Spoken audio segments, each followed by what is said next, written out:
So let me give you an example of how to discern the news and how you can safely say that God showed me this because there's peace in discerning and understanding the world. Now, a lot of people are going to get triggered right away as a believer or a Christian. How could you say that God showed you something? How could you say that you have a word from the Lord and these things? But I'm telling you, if you have a relationship with Him, you can safely conclude once you discern the different pieces of the landscape, you can come to a conclusion and say, Lord, thank you for showing me these things. And this is a type of relationship that in confidence you can say and you can declare. So a lot of the religious people, they're going to get triggered naturally about this. And so to you that's watching, I want to encourage you that you can discern the news too. You can discern what's going on, and you can also safely conclude that I have peace. God showed me this, and thank you, Lord, that you can do this for me. And so let me give you an example. With all of the news coming out, with Trump, with this 355 million sort of fraud thing, and just the judge of New York convicting him, quote unquote, and just all these things, right? So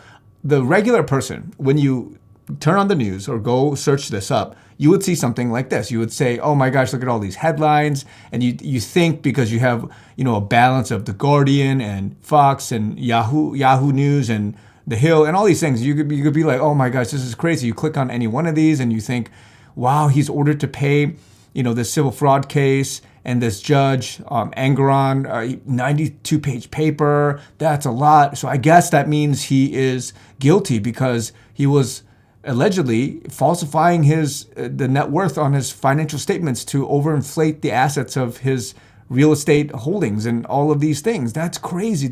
And you would, in a face value way, look at this, make a conclusion, and you think that you are good about getting the news. But again, the Spirit will tell you something feels off about this. Not only is it historically shown that people are attacking Trump, right? And you have the media, the liberal media, and all these guys, Letitia James included, many others, they're doing things because they have something to lose. They have something for which when the election comes up, or quote unquote the election comes up, that all of this, they are in trouble. And so if you look deeper, what is it that really is going on here? And I have a video that I want to quickly show, which summarizes what the context is. And I think Kevin O'Leary, who is, you see him on Shark Tank, he does a lot of business, real estate, he explains this very well. So let's take a look at this quick clip. And this is from, let me show you, CNN, right?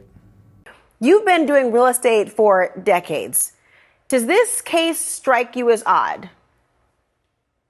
Well, let's leave out Trump for a minute, and let's leave out politics and just talk about what happens in real estate development anywhere.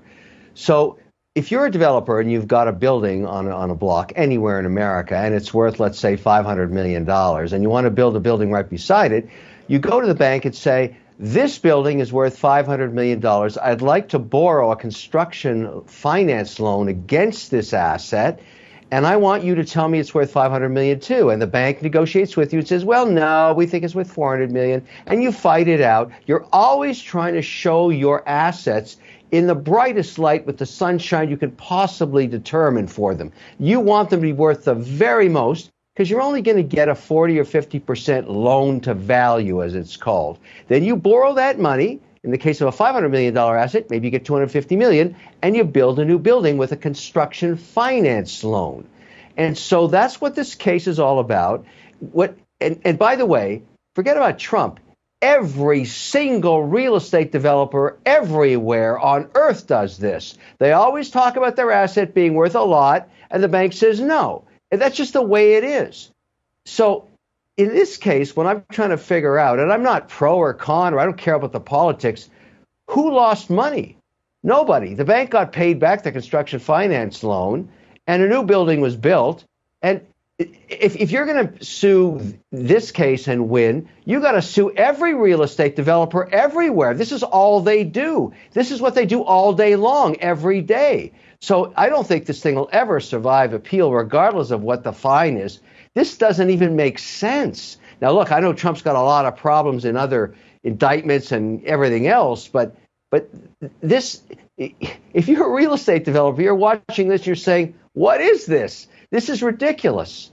So obviously there he does a good job of explaining the context. And again, like I said before, if you're looking at this from headlines and you're looking at research and you're like, oh my gosh, big number, big fraud, he was convicted. And regardless of, the appeals process, you're like, oh my gosh, that's crazy. But when you know the context as a real estate developer, if you know what's really going on, you would understand that this is a clown show. And so this is what I want to conclude as all of these other things are developing. You got this governor, Kathy Hochul, scrambling to get businesses to stay because she's trying to downplay this massive fine against Trump. So all these business developers are thinking, oh my goodness, just like with what Kevin O'Leary has just said, that this is an absolute crazy, like if this is fraud, then how could I do anything now, right? How could I put any offer on the table with regards to getting these loans?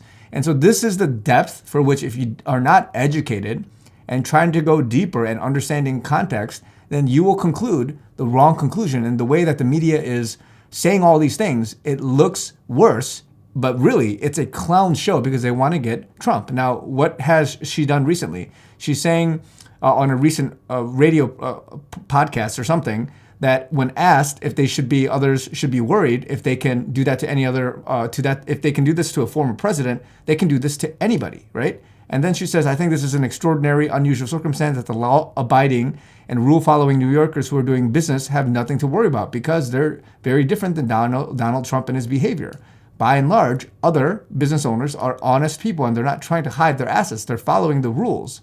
So this, again, counters what really is going on. She's basically admitting, like, they're going after Trump and his behavior isn't different than any other real estate developer. And so this is clearly an attack on him. And so, again, if you don't know the context, you're going to conclude the wrong thing. And even AP recently, right, reported that after analyzing 70 years of civil fraud cases under New York law, its researchers concluded that Trump's case would be the, quote, only big business found that was threatened with a shutdown without a showing of obvious victims in major losses.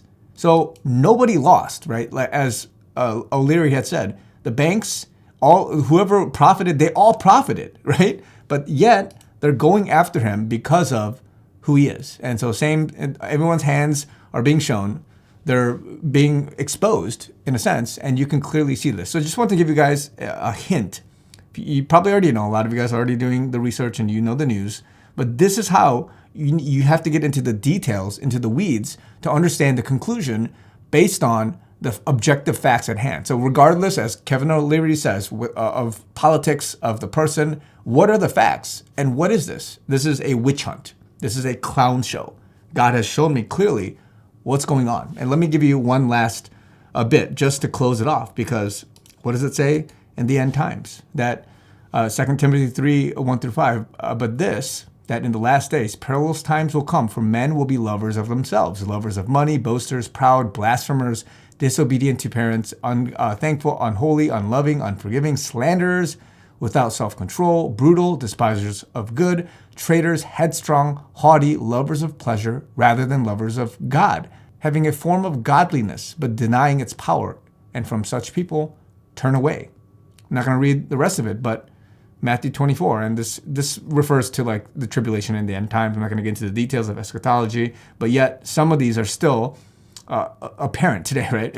And because lawlessness will abound, the love of many will grow cold. 1 Timothy 4, 1 through 2. Now the Spirit exceedingly says that in latter times some will depart from the faith, giving heed to deceiving spirits and doctrines of demons, speaking lies and hypocrisy, having their own conscience seared with a hot iron. I'm telling you guys, the media, they look all nice. They have a nice little bow on top.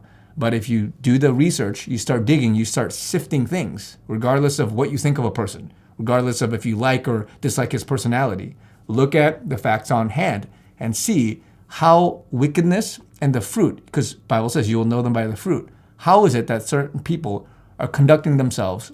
And yet, if you want to go deeper than that, and again, this is audience 3 type stuff, but look and see if they're being deceived, if they're being blackmailed, if they are acting. There's many other layers to it than what's being shown at face value, but you will know them by their fruit. Now, if they're acting in some way and they have to do this purposely to wake up people, that's a different thing. God will judge them between what they've done, who they've agreed to, whether it's the white hats or whatever, and what their role is. God will judge them for that. But from what we see, there are certain things that are not godly. They're unrighteous. And so this is what the Bible talks about. will happen in the latter days. And we are into the end times period. So just wanted to give you guys this quick thing because this is hot news right now in the political world, but a lot of people still don't get it. But I feel like that video was a good clip to sort of at least illustrate from a real estate developer's perspective what's really going on. So regarding development, I just want to ask you guys for more support. I only have